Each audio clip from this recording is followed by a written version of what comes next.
Hare.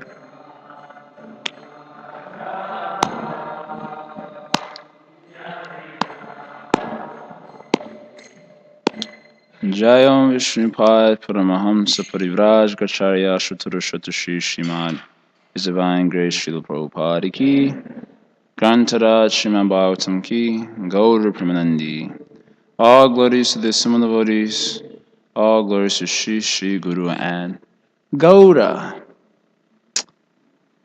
Om Aknarantimirandasya Naranjana Shalakaya Chakshurun Militam Yena Tasmai Shri Guruve Namaha Shri Chaitanya Manobi Stapitam Yena Bhutale Swayam Rupakadamayam Dadati Swapadantikam Vancha Kalpaturubhyascha Kripa Sindhubhyareva cha Patitanam Bhavanebhyo Vaishnavebhyo Namo Namaha Jaya Shri Krishna Chaitanya Prabhu Nityananda Shri Advaita Gadadhar Srivasari Gaura Bhakta Vrinda Hare Krishna Krishna Krishna Hare Hare Hare Rama Rama Rama Hare Hare O Namo Bhagavate Vasudevaya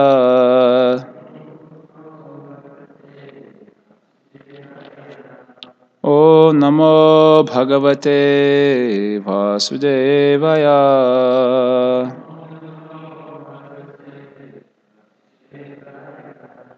O Namo Bhagavate Vasudevaya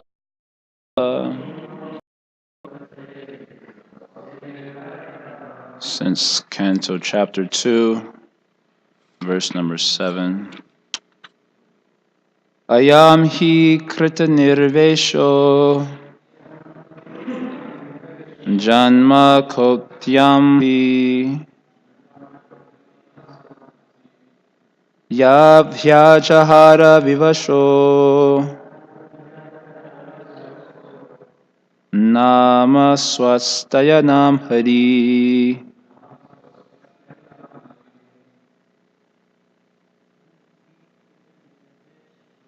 Ayam hi krita nirvesho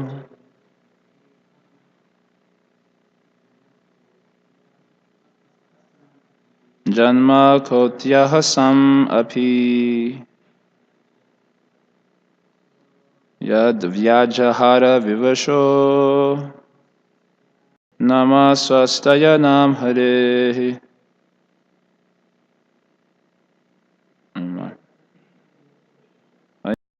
Nirvesho janma kotyah sam api yad vyajahara vivasho nama swastayanam hare. Nirvesho janma kotyah sam api yavyajahara vivasho nama swastayanam hare. Words were meaning ayam, this person Ajamila, he krita nirvesha has undergone all kinds of atonement, janma of births, koti of millions, hasam for the sinful activities, api even, yat because, vyajahara he has chanted, sha in a helpless condition, nama the holy name, swasti ayanam the means of liberation, hari of the Supreme Personality of Godhead. Translation and purport by Srila Prabhupada Ki Jaya. Translation. Ajamil had already atoned for all his sinful actions. Indeed, He has atoned not only for sins performed in one life, but for those performed in millions of lives. For in a helpless condition, he chanted the holy name of Narayana. Even though he did not chant purely, he chanted without offense, and therefore he is now pure and eligible for liberation. Purport: the Yamadutas had the external situation of Ajamila. Extremely sinful throughout his life, they thought he should be taken to Yamaraj, and did not know that he had become free from the reactions of all his sins. The Vishnudutas therefore instructed that because he had chanted the 4 syllables of the name Narayana at the time of his death, he was freed from all sinful reactions. In this regard, Srila Vishwanath Chakravarti Thakur quotes the following verses from the Smriti Shastra. Namno hi yavati shakti papa niharane hari tavat karutum na shaknoti patakam patiki naraha. Quote, simply by chanting one holy name of Hari, a sinful man can counteract the reactions to more sins than he is able to commit. That's from the Briha Vishnu Purana. Avashay napi yanamni kirtite sarvapatakai puman vimuchate sadhya simhatrashtair megair iva. Quote, if one chants the holy name of the Lord, even in a helpless condition or without desiring to life depart, just as when a lion roars, all the small animals flee in fear. End quote. That's from the Garuda Purana. Sakrit ucharitam yena herer ityakshara dvayam badha parikarastena mokshaya gamanam prati. Quote, by one chanting the holy name of the Lord, which consists of the 2 syllables Hari, one guarantees his path to liberation. End quote. That's from the Skanda Purana. These are why the Vishnudutas objected to the Yamadutas taking Ajamil to the court of Yamaraj. Srila Prabhupada Ki Jai. So I'm going to read on. The point here is obvious. The first set of verses, 1 through 6, the Vishnudutas reproached the Yamadutas and indirectly reproached Yamaraj for improper administering of justice, and saying this is not good for leaders. They should know everything. They should know the principles governing material life, dharma, and they should also be aware of transcendental principles. We had brought out that point yesterday, how the leaders should be seeing everyone equally, which means they have transcendental vision. If you're going to be seeing everyone equally, that means you have to see beyond the material body. All living entities in your kingdom, see them equally, not, oh, he is an animal, so he's less and more important. And so the leadership has to be materially edified and spiritually edified. Just like to be a term president, in one sense, you should be materially edified, how to manage a material situation, spiritually edified. So the Yamadutas, they understood material principles, which they delineated very nicely, but they didn't understand spiritual. And so the Vishnudutas are finding fault with them. And now they're about to transcendental principles, the semblance of the holy name. And the next set of verses from verse number 7 to verse 19. From verse number 7 to verse 19, the holy name of Krishna is being glorified by glorifying a semblance of the holy name of Krishna. Understand? There's Nama, and then there's Namabhas, the name, and then the semblance of the name. So in order to glorify the position of the name, the position of the semblance of the name is being glorified in this pastime of Ajamil. This is called Kaimutya Naya, the logic of how much more so. If you can get this by this, how much more so that? So if you can get all these benefits by chanting the semblance of the name, how much more so by chanting the name proper, the pure holy name of Krishna? Glorification of Shuddhanam through the glorification of Namabhas. This is called Kaimutya Naya. So that's what we're going to hear in the next set of verses from the Vishnudutas, the glorification of course, transcendental principles, the glorification of bhakti, the glorification of relationship with Krishna, particularly through the glorification of Namabhas, the holy name of Krishna, even chanted in a semblance form. In this particular verse, it's just being pointed out. Prabhupada points out here in the purport, the Yamadutas had considered only the external situation of Ajamil. So this is the point. You see things materially, but there's the phenomenal, which we can see, and there's the numinous, which we can't see. And to come to proper conclusions about things in life, especially for leadership, you should understand both principles of the phenomenal and the numinous. So the Yamadutas can understand the phenomenal, the modes of nature, but they didn't see that by Ajamil's chanting the holy name of Krishna. So it's saying here, Kritanirvesho, by Krishna, he has atoned for all kinds of atonement. Jama Kotyam Hasam. He's atoned for millions of sinful activities, more than he's even able to commit in one lifetime, just by chanting the holy name of Krishna. Such is the power of the semblance of the name. What to speak of chanting the holy name purely? Just chanting the semblance has so much power. So Vishwanath Chakravarti Thakur's commentary, he just quotes several verses demonstrating the power of the holy name of Krishna. And so this, and Prabhupada concludes the purport, these are some of the reasons why the Vishnudutas objected to the Yamadutas taking Ajamil in the court of Yamaraj. So that's this point. Are there any questions about anything? Was that pretty clear? Obvious. We're going to get into, I'm going to read something else for you today from Vishwanath Chakravarti Thakur. It's a 10-page commentary on some interesting things we'll hear today. So I'm going to move on to at least a few more verses here, and then we'll read. So I hope you have your listening ears on, because I know that's a rarity. But we're going to go through this 10-page purport together, because it's. So next verse. Ete naiva yagonosya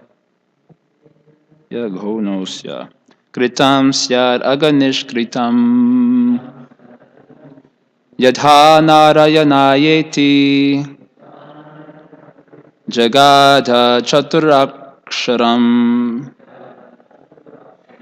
Translation. The Vishnudutas continued, even previously while eating and at other times, this Ajamila will call his son, saying, "My dear Narayana, please come here." Although calling the name of his son, he nevertheless uttered the 4 syllables Narayana. Simply by chanting the name of Narayana in this way, he sufficiently atoned for the sinful reactions of millions of lives. Purport. Previously, when engaged in sinful activities to maintain his family, Ajamila chanted the name of Narayana without offenses. So it's possible to be engaged in sinful activities and be an offenseless chanter, but you shouldn't know anything about Hare Krishna. Otherwise, you would probably inevitably commit this offense. To chant the holy name of the Lord just to counteract one's sinful activities, or to commit sinful activities on the strength of chanting the holy name, is offensive. Namno bhala yase hi papa bhuti. But although Ajamil engaged in sinful activities, he never chanted the holy name of Narayana to counteract them. He simply chanted the name Narayana to call his son. Therefore, his chanting was effective. Because of chanting the holy name of Narayana in this way, he had already vanquished the accumulated sinful reactions of many, many lives. In the beginning, he was pure, but although he later committed many sinful acts, he did not chant the holy name of Narayana to counteract them. That's an important sentence. I think it'll be brought out when I read the Vishwanath Chakravarti Thakur's commentary. One who always chants the holy name of the Lord without offense is always pure. In this verse, Ajamila was already sinless, and because he chanted the name of Narayana, he remained sinless. It did not matter that he was calling his son. The name itself was effective. And now the reason why it is so is in the next verse, although it doesn't have any purport. Here, the main point is that although Ajamil was performing sinful activities, he wasn't chanting the name of the Lord to counteract them, nor was he nor was he performing sinful activities on the strength of chanting, thinking that let me have some of this alcohol right now, and I'll just chant Hare Krishna and be purified. So this is fantastic, the have my cake and eat it too philosophy. This is the saying in America, have my cake and eat it too, or have my feet in 2 boats at the same time, one in the material side, one in the spiritual side, and go nicely along the way. He wasn't thinking like that, and therefore he committed no offense when he was chanting. He was just chanting because he was attached to his son. So he was constantly chanting the name of Narayana. And that way, his practice was pure in that sense. His practice was actually pure because it was devoid of offenses to the holy name of Krishna. So that's the first point being mentioned here. And then another point here is, in the beginning he was pure. So that this will be brought out later on, I think. In the beginning he was pure, many qualities from the Yamadutas and so on in chapter 1. But although he later committed many sinful acts by which he destroyed his purity, it means his purity, that was destroyed by sinful acts. He was offenseless because he did not chant the holy name of Narayana to counteract them. So although his piety was destroyed by his sinful activity, when he began to chant the holy name of Krishna, he began to develop another type of purity, the type of purity that comes from engagement in devotional service of Krishna. So this is an important point to know. I read something for you to bring out this point. So in the beginning, he had a pious life of purity, like Sattvagun, and then that was destroyed by his sinful engagement. And then after that, when he started taking up the chanting of the holy name of Krishna, he developed another type of devotional purity, the purity that comes from chanting the holy name. Yeah, so we're going to get into how did that actually happen, because such is the power of the holy name. This is, again, the application of the holy name of Krishna, because it is a little confusing, so we're going to discuss that. Because then Prabhupada says here, one who always chants the holy name of the Lord without offenses is always pure. So it's interesting. Even though it was seen that he was continuing some sinful activities, even after he took up chanting the holy name of Narayana out of affection for his son, still Prabhupada says, one who always chants the holy name of the Lord without offenses is always pure. And he wasn't chanting offensively, although engaged in sinful activities. At least apparently so. So this is a little unique. This should impact to some degree the way we evaluate devotees. This understanding should help us to see that we have to be very careful in our evaluation of devotees, which can lead to us committing offense to them, even though they may actually be offenseless, even though by circumstances there may be some engagement in sinful activities. As confirmed in this verse, Ajamil was already sinless, and because of the name of Narayana, he remained sinless, even though it was seen that he was engaged in sinful activities. It did not matter that he was calling his son. The name itself was effective.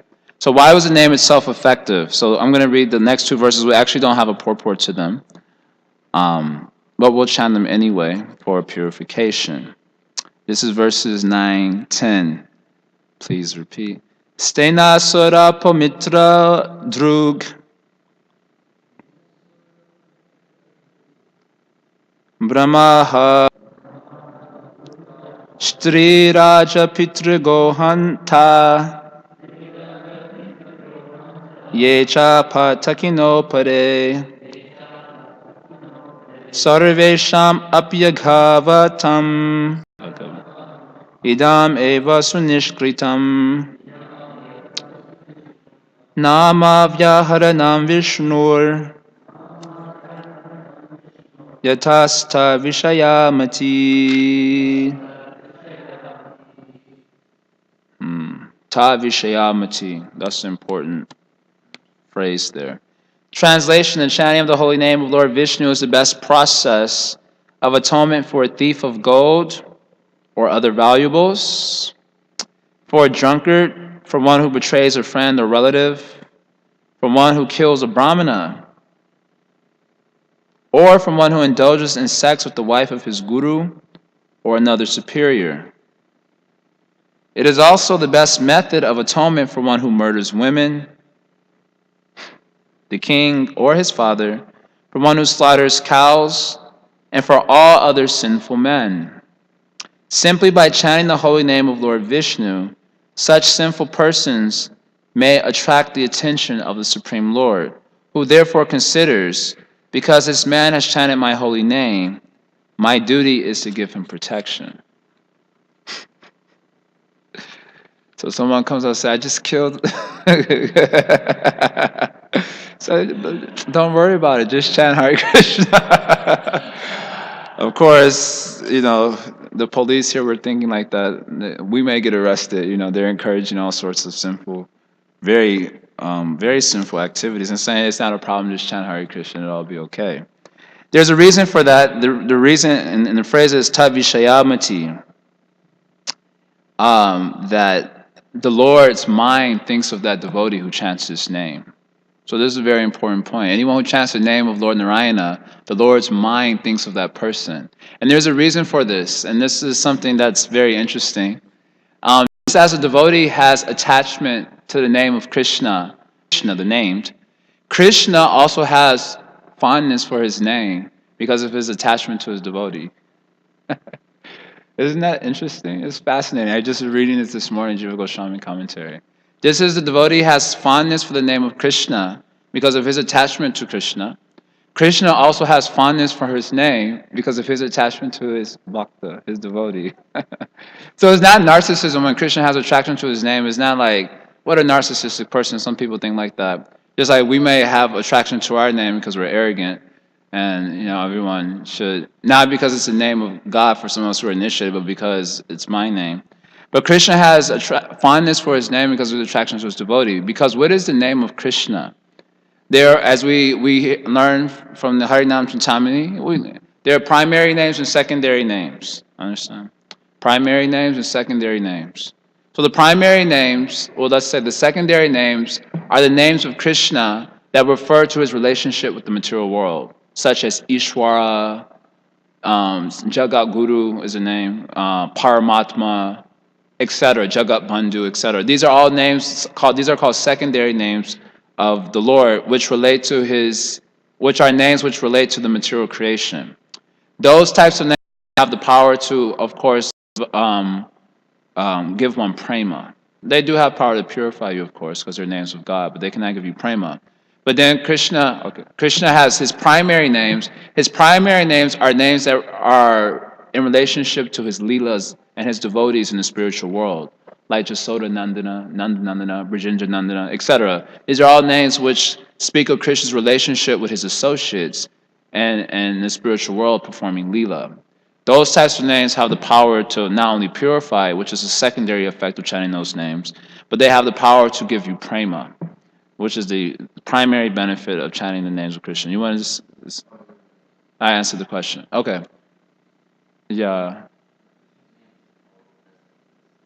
So we're getting to that point. So why is it that Krishna has fondness for his name? Because it seems somewhat, it's not weird, but it's an interesting point. That just as the devotee has fondness for the name of Krishna because of his attachment to God, God has fondness for his name also because of his attachment to the devotee. Primary name of Krishna. What is that name? That name is that which is coming out of the heart of a devotee who's invested with pure prema for Krishna. That is the real name of Krishna. In other words, Krishna, an entity is invested with the Swarup Shakti of Krishna, prema. He's invested with that prema, and that which is coming out of their mouth is a manifestation of their love. And that manifestation of their love is that name of Krishna. And that particular name of Krishna is Nidra, all the potencies invested with it. Just as we discussed this verse from the Srimad Bhagvatam 3.9.11, the form of Krishna that appears before a devotee is a form of Krishna that is in reciprocation of that devotee's bhava.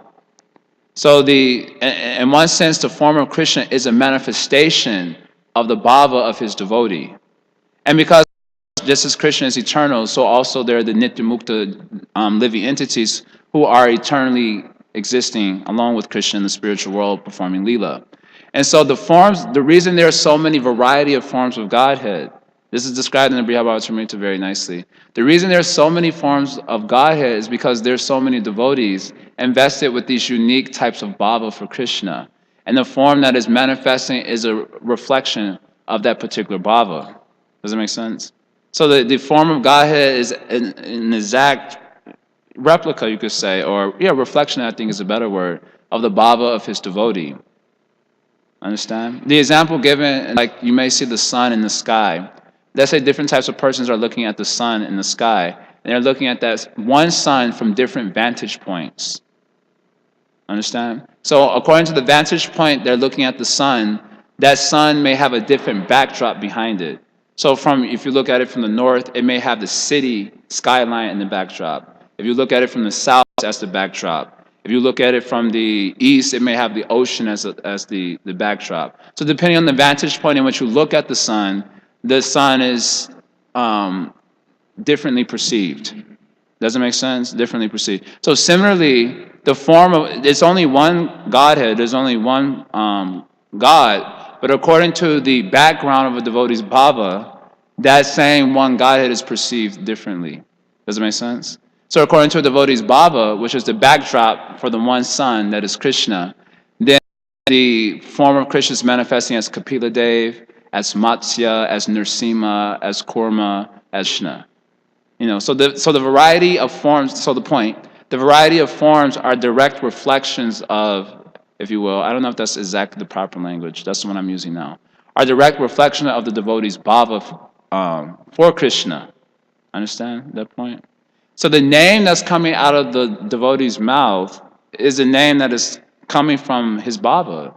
So therefore, because Krishna has attachment to those who love him, because the name that's coming out of their mouth is a name that is infused with their particular love for him, so Krishna also has fondness for his name, which reminds him of his devotee. Just as the name reminds the devotee of Krishna, Krishna's name reminds Krishna of his devotee. Right? Does it make sense? Can you understand? So you call him Jasoda Nandana. Krishna thinks of Jasoda, and the devotee thinks of Krishna, who is the son of Mother Jasoda. Right? But Krishna thinks of Mother Jasoda. And in that way, Krishna also has fondness for his names. So anyone who chants his names, Krishna's mind thinks of that person, because it reminds not just of that person who's chanting his name, but of his dear devotees and who he shares these eternal loving relationships. And therefore he becomes pleased with that individual. It's just like if you had a nickname that only someone who loved you mostly called you. And some third party refers to you by that nickname. Then immediately you're remembering that beloved or that person who loves you in that way, and you also appreciate that third party because he's referred to you in that affectionate sort of way, and causing you to be grateful towards him, and also causing you to think of that devotee in whom refers to you in that affectionate sort of way. Does it make sense? So here it says in 9:10, it's mentioning this point that anyone who simply by chanting the holy name of Lord Vishnu, such sinful persons may attract the attention of the Supreme Lord, who therefore considers, because this man is chanting my holy name, my duty is to give him protection. So because he's referred to me in this affectionate way, a way that is usually only a way in which I'm referred only by those who have this sort of affection for me, he feels gratitude for that individual who chants his name. Especially in the case of Ajamil, it was chanted with affection. Not affection for Krishna, his son, but that affection for his son became infused with the syllables of the name. And so Krishna appreciated it, and therefore thought of Ajamil when he chanted his name. So not only did he become free from sins, which is an insignificant result of chanting the name of Krishna, especially a primary name like Narayana, that he got from the first time he chanted the name of Narayana. But after that, his continuous chanting of the name of Narayana, he developed bhakti for Krishna, even though his consciousness wasn't fixed on Krishna. Such is the power of the semblance of the name. So we're going to get into that in more detail now. You want to say something?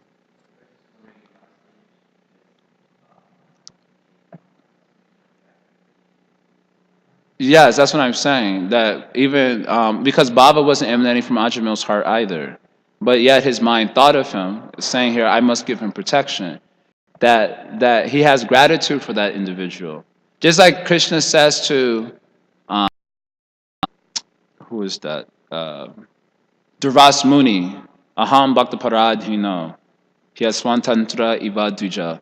That I am Bhakta Paradina, I am under the control of my devotee. Bhakta Paradina. I am under the control of my devotee. He's under the control of his devotee's bhava. And Hyasatantra Ivadvija. I have no independence. What does all this talk about me being independent? Because the Rasamuni had come to him seeking shelter from his chakra. And the Rasamuni went to Lord Brahma. Lord Brahma said, you're finished. He went to Lord Shiva. Lord Shiva said, you're finished. He went to Lord Narayana. Lord Narayana. So Devasmani said, how, this is your chakra only, you could stop it. And he said, what is this? I'm independent. He said, you are the independent Supreme Lord. And Lord Narayana said, what is all this talk about me being independent? Yasatantra ivaduja. I am not at all independent. What is this talk? I am a Bhakta Paradina. I'm under the control of my devotee.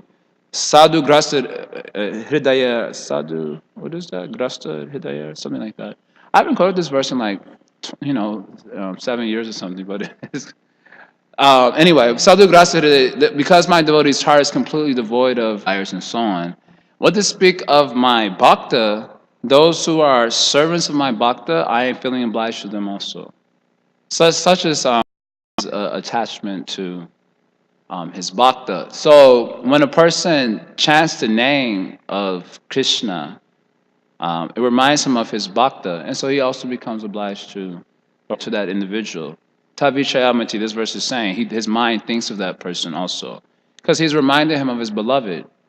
So anyway, it's just like if you are attached to your beloved in a very intense sort of way, like in the first 2 weeks of a new relationship. After the 2 weeks or get over, the romance goes away, and then everything starts to go downhill from there.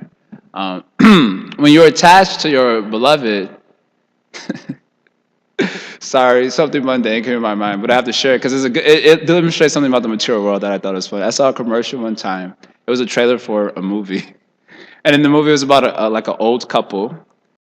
An old couple was saying, one of the men in the relationship, he was saying, people don't change. He was saying like that, people don't change. And then his wife said, yes, they do. They get worse. I thought that was funny because that's actually a principle in the material world. One of the principles of material existence is decay. So also, along with that, not only is there decay of the body, but there's also relationships. Anyway, so in the first 2 weeks of the relationship, there's like the heat of the romance and everything. So anyone who reminds you of your beloved in that time, you feel very much like that person also. They speak of your beloved in a pleasing sort of way and so on. Then you like that individual also. So similarly, someone chants the name of Narayana, and he has fondness for his name because it reminds him of his devotee. So Krishna likes that individual also. His mind thinks of him. Tavishayamati, that's what it's saying. His mind thinks of that individual. Such is the power of chanting the name of Krishna even without indicating Krishna. Such is the beauty of the name. So Namabas, this is Namabas chanting. So this is so what to speak of with service? If you're chanting like this, by accident, gives so much of benefit of chanting with affection for the Lord. So now we're going to read, I don't even think I'll finish. This purport is long. 10-page purport for verses 9 and 10 by Vishwanath Chakravarti Thakur. I would say I could sum it up, but I thought maybe we could just go through it together. It's not easy to understand all the points. Some other just background things of Krishna and the semblance of the name of Krishna. Another point, we already talked about primary, secondary names. Another point, as brought out by Bhaktivinoda Thakur, is the name, Namabhas, the semblance of the name, is the name of Krishna covered by ignorance and anarthas. Understand? The name of Krishna covered by ignorance and anarthas in our heart is called as Namabhas. Understand? Actually, it doesn't cover the name of Krishna, but it covers our ability to experience the name of Krishna. Just like if the sun was covered by clouds, and then you would not be able to see the sun so much. There may be some sunshine so that you know that it's daytime, but you don't get the full heat of the sun. So similarly, because our hearts are clouded by anarthas, and there's also a very thick mist of ignorance, this is the language used by Bhaktivinoda Thakur, and Harinam Chintamani. So we get the sunshine effect of the sun of Krishna's name, but we don't experience the full potency of the name because of ignorance and anarthas. Understand? Ignorance has, yeah.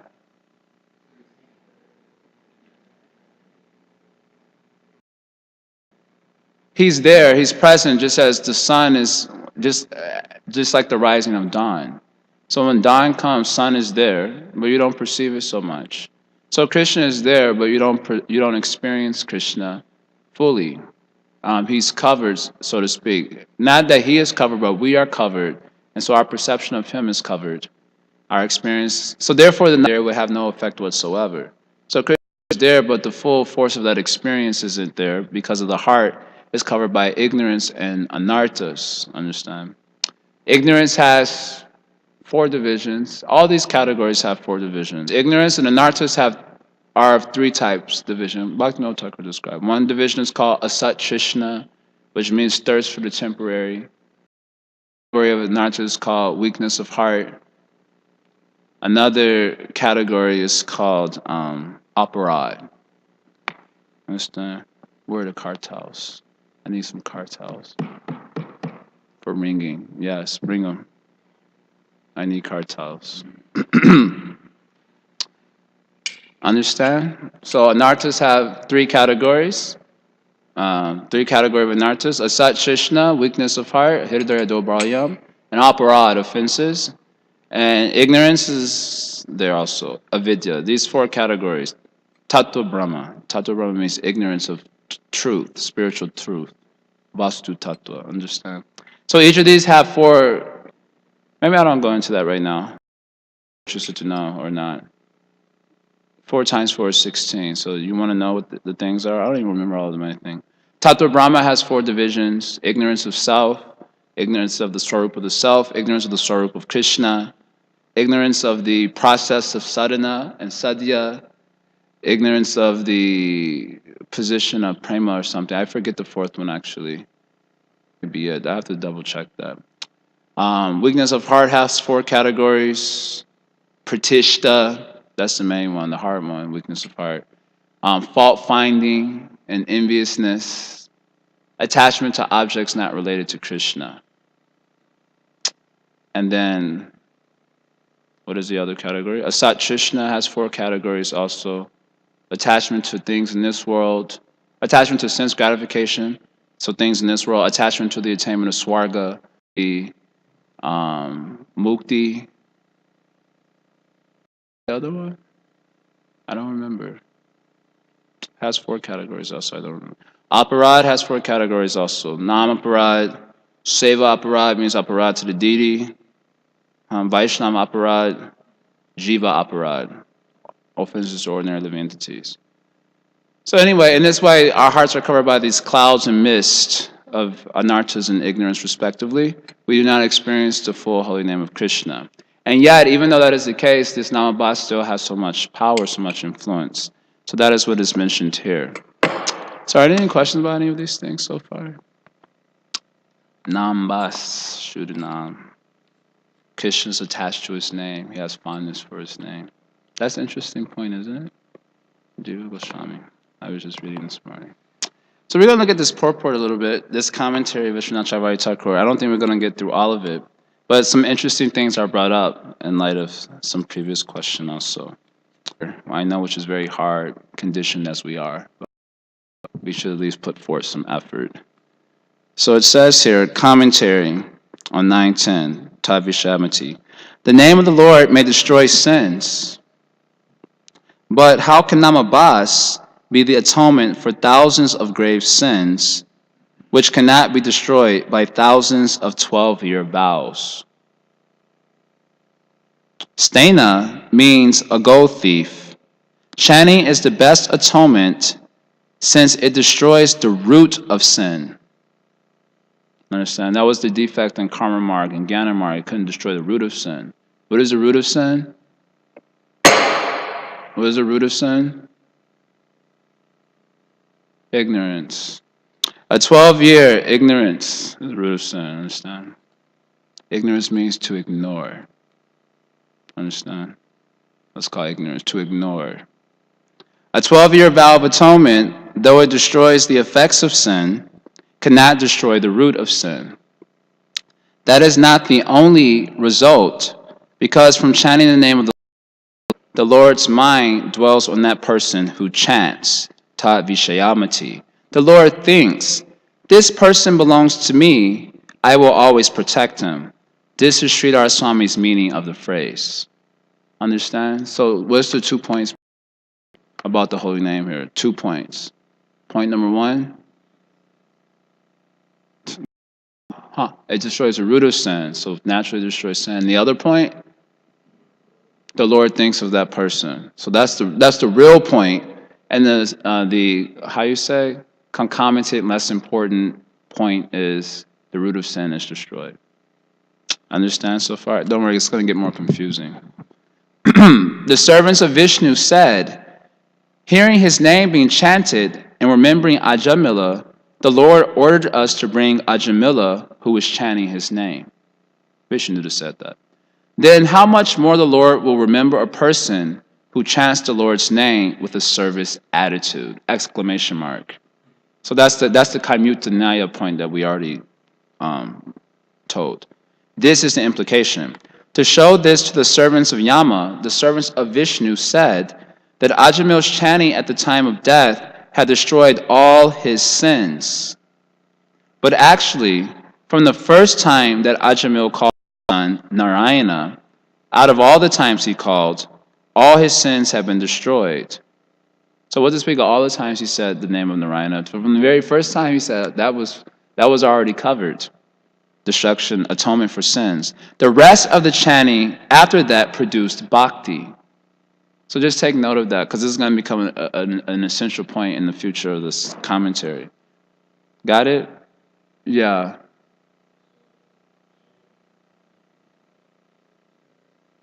Yes. It destroys sin and gradually you rise to the state of, you develop bhakti by chanting. Chanting is itself bhakti, yeah. Yeah. So this is coming up. So far, so good. Aren't you here staying on in to get this nectar information that we would ordinarily not ever hear about? The past tense of ya vyajahara, that comes in this verse, vyajahara. He chanted in verse 7 also indicates that from the first time he chanted the name, all sins have been destroyed. The word vivasha in that verse means spontaneously out of affection for his child. So he's quoting this verse. So what to speak of, already, because he was always constantly chanting the name of his son with affection, spontaneously, atonement was already wiped out. And the rest of the chanting he did after that, he developed bhakti. So 2 points made here. So far, so good. Take note of these points. These are good points. So nam tattva. Continuing on. But after chanting repeatedly, now the question comes up. But after chanting repeatedly, he committed repeated sins, such as going to the prostitute and drinking wine. So how is it that you proclivity? How is it that ignorance was dispelled? In order to destroy those sins, he had to chant at the end of his life, since there was again appearance of sin. Understand the doubt? So okay, fine. He cleared out all doubts from chanting in the beginning, but then after that he took up some more sinful activity. So then at the end of his life he had to chant again in order to clear that out. That's what they're saying. So then Vishwanath Chakravarti Thakur says, this cannot be said, because it will be said later, Vaikunta Nama Grahanam Asheshagha Haram. Chanting the Lord's name destroys unlimited sins. This is in 6.2.16 coming up. The following verses also show that chanting releases one from the bondage of samsara. So he quotes a few verses here. I won't say the Sanskrit. This is first verse.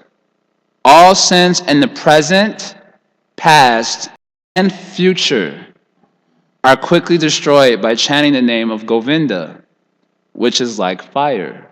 So past, present, and future.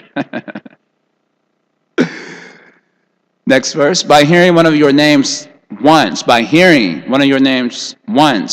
even the outcast is delivered from the material world.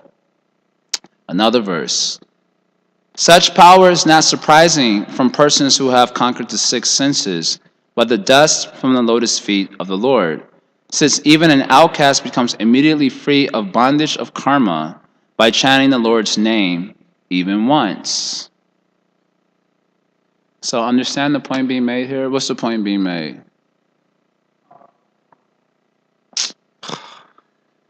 Any of us could have guessed that without even hearing the class like you just did.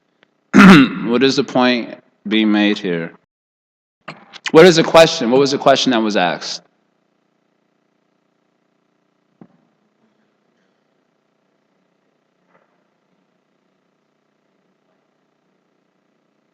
after he first chanted. So then what are they saying? What's the answer?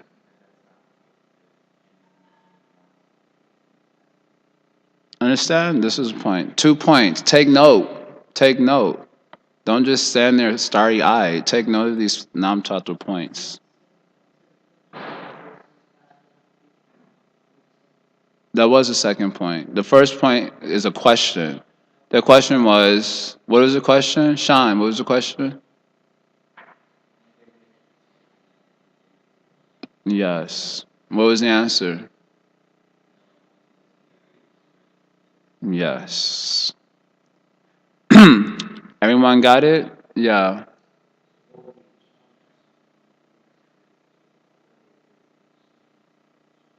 No, that's not what was said.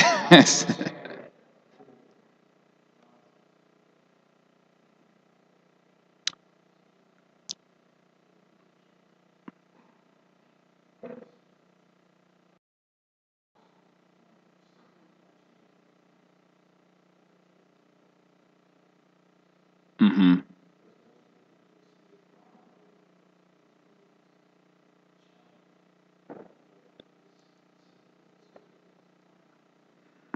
The duplicitous. Yeah, I said hold that question. Remember that question. We're gonna go through this commentary and see if it's answers, because I think it will be answered actually. So far so good though. We're just gonna try to get these points first, then we'll ask all these nuanced questions. First, let's just get some solid ground to walk on. Continuing on. Because there is no mention of a particular time span for the effect of namabas to occur, it should be understood that by the first chanting, there is destruction of all sins, all desires, and as well ignorance, which is the root cause, because only then sin will not reappear in the future. So that does make sense. Because it was saying that he did sin after that. So how did the root, which is ignorance, go away if by that chanting? Yeah, it's a long sentence. Because it looks like a paragraph, in fact. Because there is no mention of a particular time span for the effect of namabas to occur, it should be understood that by the first chanting, all sins, all desires, and as well ignorance, which is the root cause, because only then sin will not reappear in the future. So then question, why then did sin not leave Ajamil after chanting the first time? Good question. How could he continue to be attached to the woman and commit sin for so long if all his sins have been destroyed? Interesting question. Good question. Now, Madudas are asking, well, how do you, because you said we were wrong, but it looks like there's some inconsistency in your philosophy too. So then the commentary continues, like the karmas of the Jivan Mukta, which remain for some time simply as impressions, Ajamil's sins, which lasted till his death, were like the bites of a toothless snake and did not generate results. Understand? Don't worry, it's going to get even more bewildering. So this is the first point. Just like when a person wakes up from a nightmare, the impression of the nightmare may be there, but his life is not, huh? Yeah, it's just a little, so it's in a similar way, just as the Jivan Mukta is like that. When you attain Bhava, you become Jivan Mukta. And that time, this is described in Madhurya Kanda meaning like this. It's like waking up from a bad dream. So the impression is there, but it doesn't affect you. So Jivan Mukta, it will be seen that his karma still seem to be acting, but it has no effect on him anymore. Just like waking up from a bad dream. So similarly, the sins that he continued to commit thereafter didn't generate any reactions, just like a Jivan Mukta's impressions. That was the first point. Second point, moreover, the Lord himself will cause continuance of sin in order that other philosophies, karmakanda, etc., will not be completely uprooted, since no one will have any faith at all in those processes. Everyone would just give up everything. The bhakti also, so that's the point. So therefore, in order to keep some faith in those things, Krishna may allow certain things to continue on in a person's life for his own reasons. 2 points. That's actually the answer to the question. 2 points. Understand? I know this is just shaking up our whole sense of what we understand to be pure and everything. It's causing disturbance to our conceptions of purity, huh?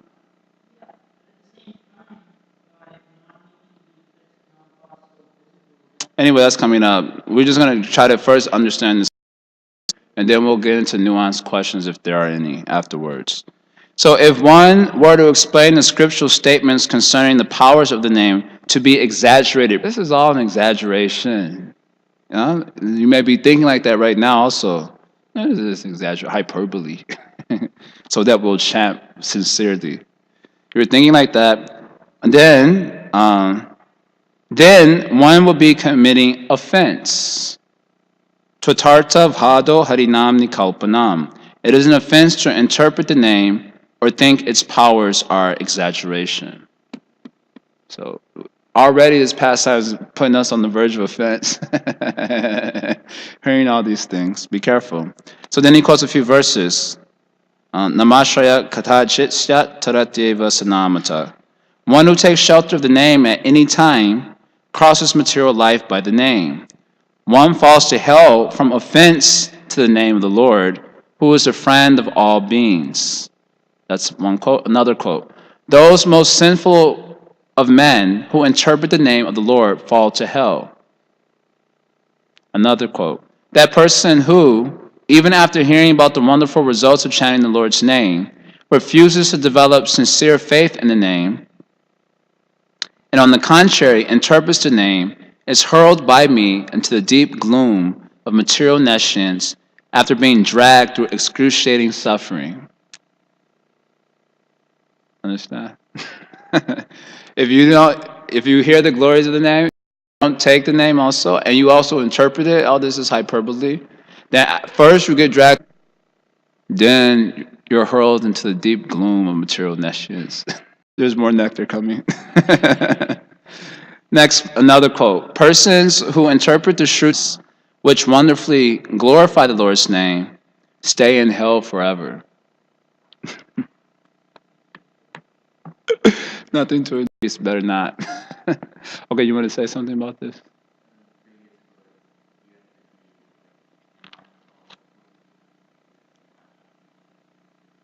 Well, anyway, the main point he's bringing out is if you interpret the name, then that's an offense.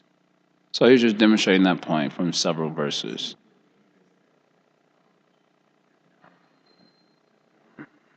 Well, you don't need knowledge to interpret.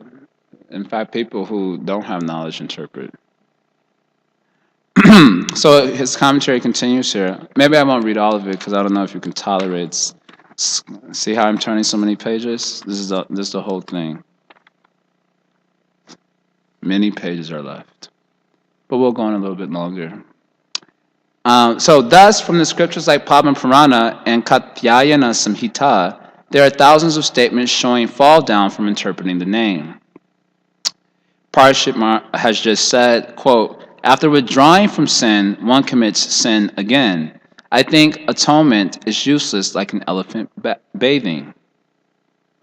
So Parashit Maharaj, has condemned atonements because of seeing that the tendency for sin remains. But he does not criticize bhakti, though seeing sinful tendencies in some of the devotees. You know, this seems like a double standard. The karmis, he said, that's just like elephant bath. And then same thing devotees may look like they're doing, but he doesn't criticize that. The double standard, our logic mind says, double contradiction, hypocrisy, like that. Commentary continues. And Ajamil, a sinner, attained Vaikuntha by the strength of Namabhas. But Smartas and others, though knowing scriptures, and though chanting the name, continue their existence in frightful samsara because of the offense of interpreting the name. So now he's trying to evolve a different point. So the point is that why is he saying that sin continues on? In the life of certain devotees, it may be seen in that way. So he gave two answers. What was the two answers? You recall two answers. The impressions was one, and the other one? To keep the faith in those people who follow lesser Shastric standards. So then he says, if you think this is hyperbole, then you're in dangerous situation. You have to go down if you think it's a hyperbole into material life. So what Parashimar says of the karma margis, those who follow the path of karma marg, that they atone and then again take up sinful life, it is just like elephant bath. But the bhaktas, it may be seen that some of them also do like that, but you have not criticized them in the same way. So this seems like double standard. So he's saying here, Ajamil, he chanted the name and got Vaikuntha. But these smarter brahmanas, they also chant the name because their procedures require them to do so. But they go down. Why is this? This is double standard. This is unfair. Ajamil, he does sinful life, but he chants the name. He gets Vaikuntha. Vaikuntha. These other fellows, they also chant the name, but they interpret the name also. They go down. So the argument being presented here, this looks like some double standards are going on here that seem unfair. So this is about to be addressed. Yeah.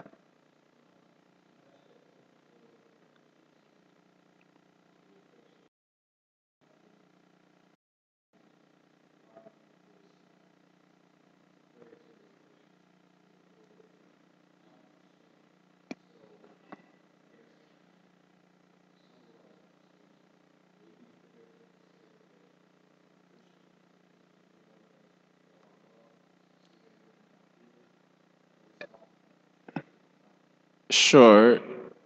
Yes and no. Yes and no. He's looking for our affection, undoubtedly. So yes and no. But I'm not gonna go into that deeply right now because I'm gonna get a little bit more through this beautiful commentary of Vishwanath Chakrabarti Thakur. So how we understand this double standard that seems to be there. So answer. But one should not worry that everyone will immediately become liberated on seeing such power in the name. Though sin is completely uprooted just by chanting the name even once, in most cases the name shows its fruits to the world after some time, just as fruit trees bear fruit after some time only, not immediately. And in some cases, the name does not show its effects at all, in order that the material scriptures, such as Karmakanda, are not completely destroyed by loss of faith in them. Then, the person who has chanted without offense to the Lord's abode, this conclusion should be understood. So he's answering the first part about Ajamil's committing sins, continuing to commit sin, and getting Vaikuntha. So the answer he's giving is that it's just like a tree bearing fruit. The fruit doesn't come immediately. It generally comes over time. So also when one chants Namabas, for the most part, it will be seen that the effect of that Namabas is not happening immediately. And in certain cases, it may not happen at all because Krishna wants to protect the faith of those who have faith in lesser, let's say, Shastric standards and so on. So he answers that half of the question. What about the smarters and all those persons, though? So it has to be answered. So far, so good? The smarters, they also chant the name, but they interpret. They interpret. I accept that because of offense to the name, those who interpret the name as an exaggeration go to hell. Yes.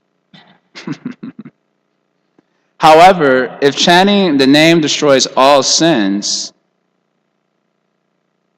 all karmis, gyanis, yogis, and bhaktas should not go to hell for illicit sex or violence, if that is true. Because they are all chanting the names. Karmis chant the names, gyanis chant the names, yogis chant the names, bhaktas also chant the names. So if it frees you from all sins, then no one should go to hell. And if the name does not destroy all sin, all these people and each go to hell to suffer the results of their sin, even if they chant. So does the name destroy it or not destroy it? That's the question. Because if it does destroy it, then no one should go to because everyone would be chanting the name in the Vedic culture. Karmis, Gyan, everyone chant. And if it doesn't destroy the sins, then everyone should go to hell, including the bhakta who's also committing sin. So does the name destroy it? Does it not destroy it? That question is being asked. Understand? So answer. This is a nice little analogy here. Though a merchant protects a person under his shelter, according to the degree that the person surrenders to him, the merchant becomes displeased with him and does not give protection to that surrendered person. But one should not think that the merchant is incapable of protecting him. And according to the degree that the offense diminishes, the merchant begins to show mercy to that person. When the offense is completely gone, the merchant shows all mercy. The name is similar. Those who take shelter of Bhakti Devi, representing the name, secondary practice in order to bring out results of karma agnan are called karmis or gyanis, even though bhakti is present in the minor position. They are thus not called Vaishnavas. By their natures, they are offenders to the name aspect. For it is said, Dharma vrata tyaga hutadi sarva shubhakriya samyam api pramada. This is the eighth offense. The eighth offense is to consider the name equivalent to dharma, vrata, sacrifices, and other karma kanda rites. If considering the name to be equal to karma and dharma is an offense, then the offense is much more if one considers the name secondary to karma and dharma, being a mere limb of karma or dharma. Understand the answer? This is a nice answer. No one understanding, confused. So he gives the example of a merchant. If someone surrenders to a merchant, then that merchant gives him all protection. Understand? But if he offends the merchant will release some of that shelter. If it's very offensive, then the merchant may completely dismiss him. But that doesn't mean he doesn't have the capacity to give shelter. Understand? And to the degree the offense is diminished, to that degree, the merchant will, again, give mercy. And when offense is completely gone, then he gives all mercy. Understand so far? Well, the name is a person after all. It's not a mechanism. So it's an individual. So far, so good? So then he's saying here, the smartas, the karmis and gyanis, they are offensive by their nature. Because in order to make their processes successful, they accept bhakti as a secondary limb to their processes. So that means they also chant the name, but in a secondary function, in order so that they can get the fruit of karma and gyan. Because if they don't accept some aspect of bhakti, their processes don't bear any fruit, according to the shastras. So they accept those processes, and the processes of bhakti in a secondary fashion. That's offensive by nature. Because Shastra said, if you consider the name to be equal to dharma, vrata, tyag, and all these things, then that is offense. So how much more is the offense if you consider secondary? If you consider it to be equal, that is offense. If you consider it secondary, that's even more offense. So as a result of offenses, they're not receiving the full protection of the holy name. That's the point. But Ajamil didn't commit that offense. He was just chanting because he had affection for his son. He wasn't thinking about any of these things. Whereas the smartas and karmaganis and so on, they think in this way. So they're offensive. So because of offense, they're not getting the full shelter of the name. Understand? Not nuanced questions. If just questions for understanding what we're trying to build some ground here.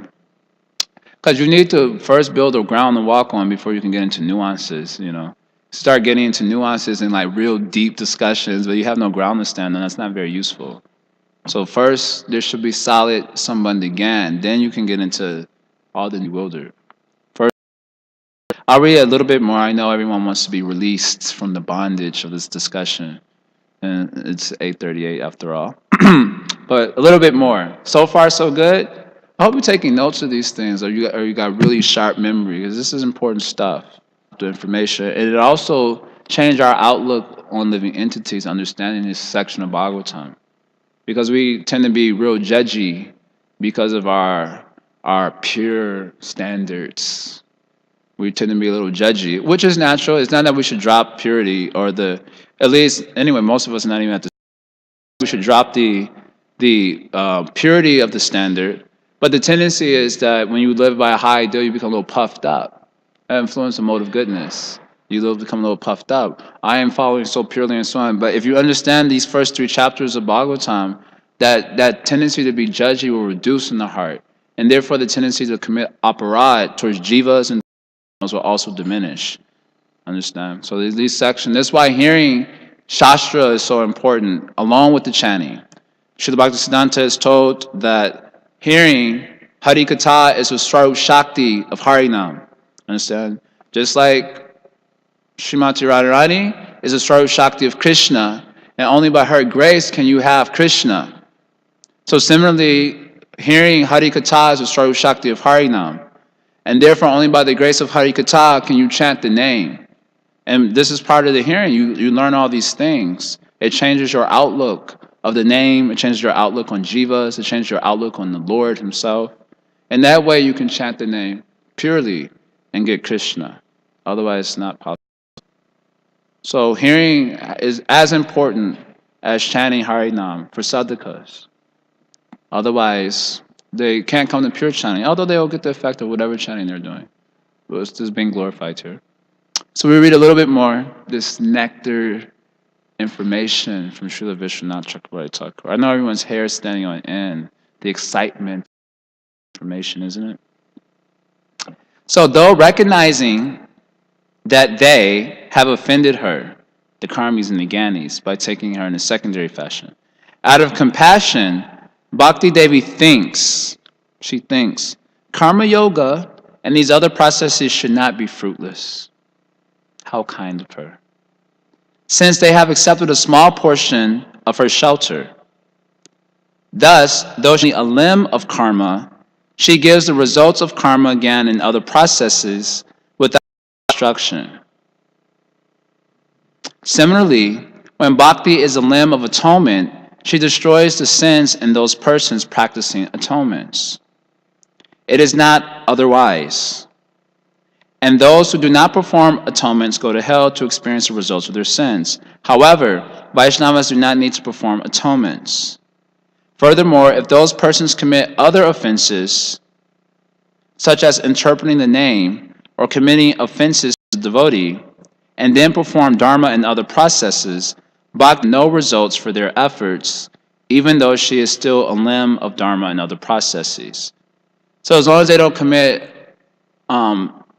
basically here it's saying nam aparad. Although by nature their mentality is an offensive one, because they are only taking her in a secondary function directly, then she will give them the fruits of their trifle, frivolous little desires. Okay, take it, because they have taken some little shelter of me. But if they directly make offense by interpreting the name or offense, then she will not give them the benefits of their processes. Everything's personal in this world. Material and spiritual, everything's personal. Bhakti is personal. So if you of nature, all right, give you some benefit because you've taken a little shelter. But if you commit offense to Vaishnavas, you interpret the name like that, you commit offenses, then nothing, you get nothing. A quote is given from the Papa Purana. O Brahmana, offenses to the name destroys man's pious actions and lead them to material worlds. That's from the Papa Purana. So if those persons become free from offense and dedicate themselves to chanting or other bhakti processes, they will get results for their karma and gyan in proportion to the destruction of offense. So that was the merchant example. Remember the merchant example? So offenses and do bhakti processes in a secondary fashion because that's their mentality is such, then they will get the fruit of their processes, a proportionate to the degree of destruction of their offenses that they've made. Understand?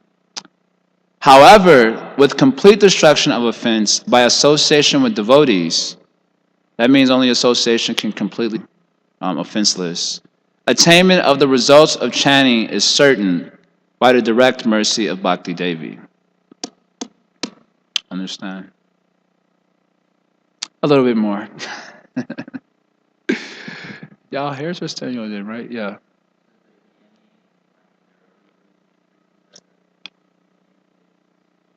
No, they can get free from their offenses by those processes of bhakti, and as their offenses are gradually destroyed, it means they have to stop their offenses, stop interpreting names, stop offending Vaishnavas, etc. And as they take those processes of bhakti, those processes themselves will purify them of offense. And then they'll get the results of their little, silly desires, which we all have. But then when offenses are completely destroyed, that comes by association with devotees of Bhakti Devi. So only by association with devotees can offenses be completely destroyed. That's the point. Okay, yeah.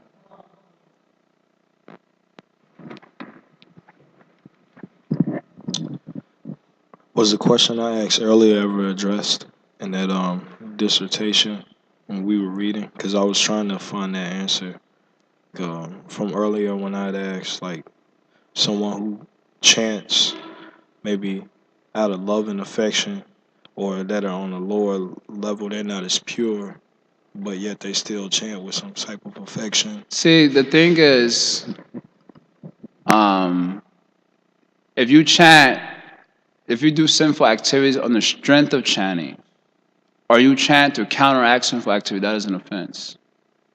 So then you do not get the mercy because you commit offenses.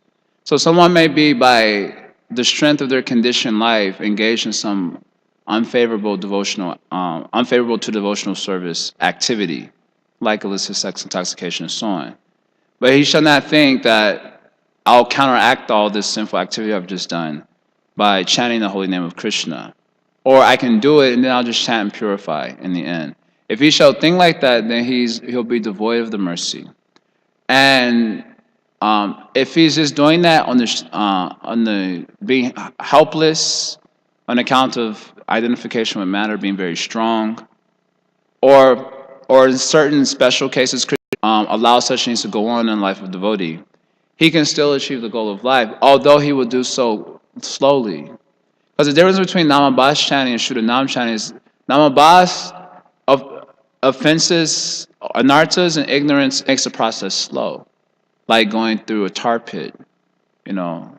And similarly, when you chant purely, or conversely, when you chant purely, then the process happens very efficiently, very quickly.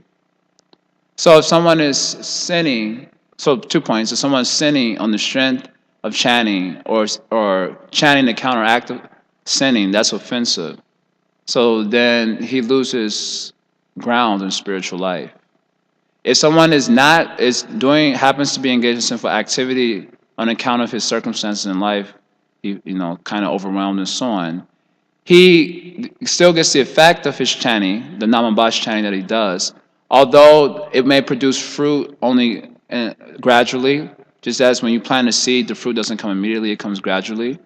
And therefore, he receives effects of that sort of chanting in the form of getting some ground in spiritual life only gradually, slowly. It happens slowly. So this is not, in other words, this section is not a glorification of sinning and grinning, which is the fullness, sin and grin, you at the party and someone's like a Christian, another one is a Muslim, and they're both at the bar chanting, and then one of them says, "Well, I'm a Muslim." "Oh, well, you're going to hell," and they still dancing, and then they'll say, "No, well, you're going to hell," "Well, why am I going to hell?" "Well, because you're not a Christian." "But you're doing the same thing I'm doing." "Yeah, I'm lucky because I got the right guy," and they're still saying it's just not a glorification of sinning and grinning. But it is saying here, it can happen. Just like our Rakta Prabhu always tells us all the time, that he was engaged in so many unfavorable devotional service activities. But he always used to chant. But he said, I never chanted to counteract anything. I used to chant just because I needed to chant. Because I just I needed some sanity, and I knew that Krishna was God, and I knew one day I would fully take shelter from him. I just wasn't able to do it right now. So he said, I used to chant just to chant, not because I was thinking I want to counteract, because he said, I knew that was a sin. He said, I knew that was an offense. He had heard from the devotees. So he said, I knew that was an offense. You know how Rathakrishna talks. I knew that was an offense, so therefore, I never wanted to counteract anything, but I used to chant just because I needed to chant. So also is the case of Ajamil. So in such a case, one gets the result of such practice. It is a type of practice, maybe not the best form of it, but it is a type of practice. They get the result of that practice slowly. And that result means they get some ground in spiritual life, some solidarity in their spiritual life. But it happens gradually. Just as if you plant the seed of a fruit, you get the fruit gradually, not immediately. Krishna may sometimes allow such things to go on also. It means that somehow the person is just the momentum, perhaps he's devoid of association, other factors may be there, by which he's continuing on in such affairs. Now, when you have to manage a place, like this is an ashram, it's a community, or you have a household, you have to set standards. Otherwise, on the strength of these things, people will be sinning and grinning, you know? Anyway, don't judge me, Prabhu. You can't see my consciousness. Yes, I can. Get out. We're in the mode of ignorance and telling people that don't judge me because I have pure intentions. I'm overwhelmed by my conditioned nature, so I have to have a drink every now and then. So when you're trying to maintain spiritual community, we have a responsibility to each other, and so therefore standards have to be set and play in such a community. That's the way that's the way it works. That's the way a community can work. You have to set standards. People have to follow those standards. But on a personal level, such understandings will make you less judgy. You may be able to see past a person's helpless situation. They may be engaged in various smoking marijuana, doing this, that, and the other. And you will be able to see through all of that because they're chanting the holy name of Krishna. You will be able to take that good quality that they're chanting, and perhaps if you're broad enough, you'll be able to broad enough in your vision and your own spirituality, you'll to them so they can come over that hurdle. But it'll make you less judgy, and where you shall think, oh, ew, he's looking at what he's doing. He's impure. Which tends to sometimes appear in our mind because of being empowered actually to follow some few things like the four regular principles and so on. Does that answer your question? So it's a few aspects there. Thinking that this understanding definitely will help us not judge devotees who are trying to overcome their unfavorable activities and also chanting at the same time. But then what about in the case of, like, say for example, I just heard about the Guru Vayur temple. It's a Krishna temple, but they're all trained by Shankaracharya. They chant Hare Krishna. They even sing Gita Govinda to the deities when they take prasad. But the whole mentality is, by doing all this, I'll become liberated. I'll merge. So yeah, so it's like, how do you then the judging mentality might come out, like, come on, you're taking. No, I'm not judging. We're not going over to their ashrams pointing fingers at them, nor are we bringing them up much in our class. But objectively speaking, you go down. Krishna says. There's no judgment there. Krishna says you go down. That's it. The devotee can say like that, very detached. You're Muda. Krishna says. Nothing like big deal. I'm not like making fun of you or anything. I'm just saying Muda is there. A devotee, a real devotee can do like that. Prabhupada says in one lecture, I love this lecture. I gotta find it. It's a lecture of the Prabhupada's quoting.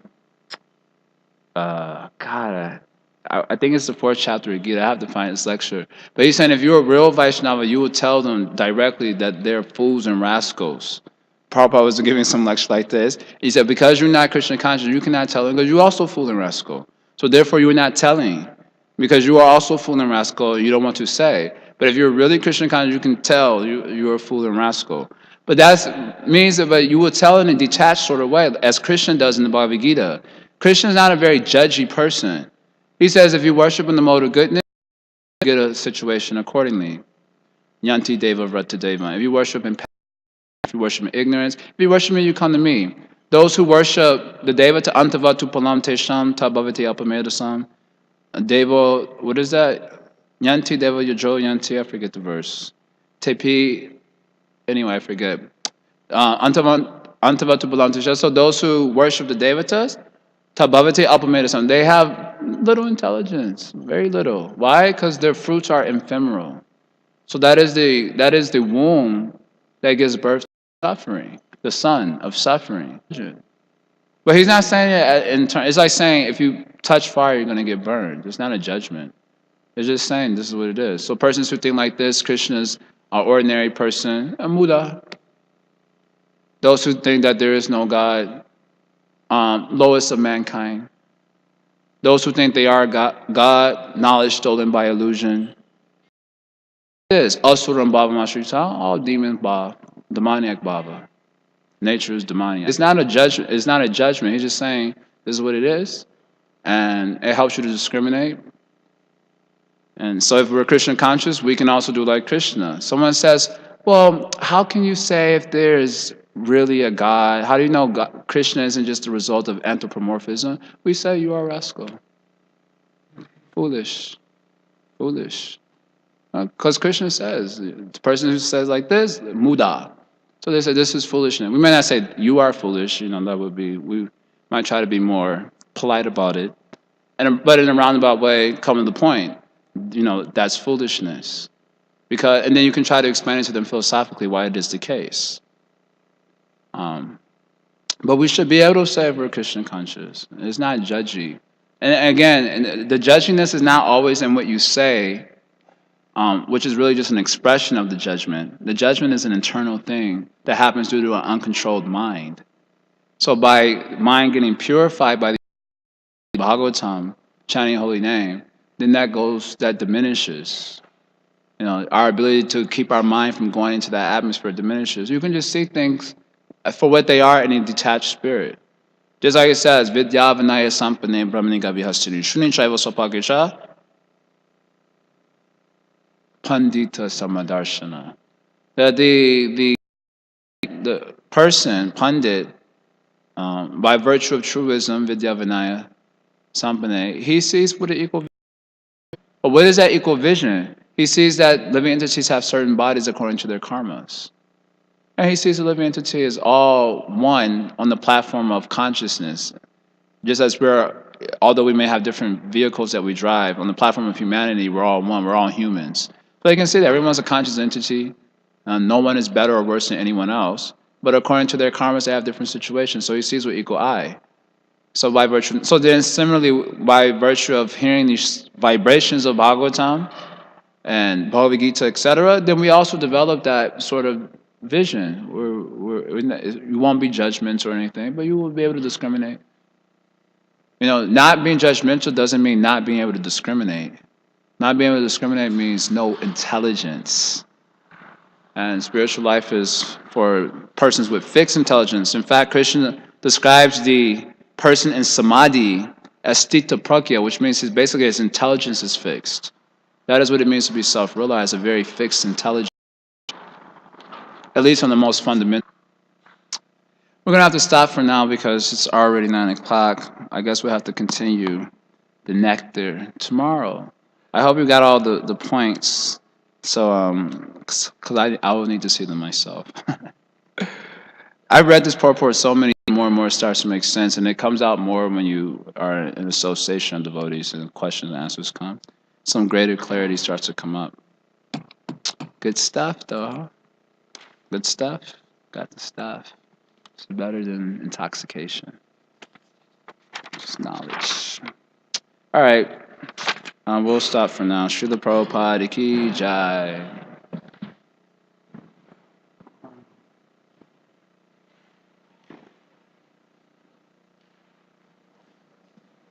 Huh?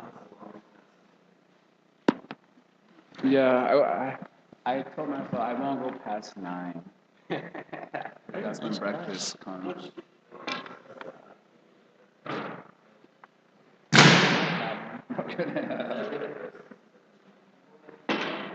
No,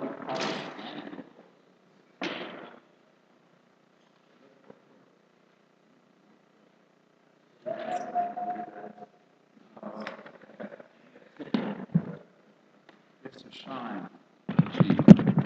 Shawnee G.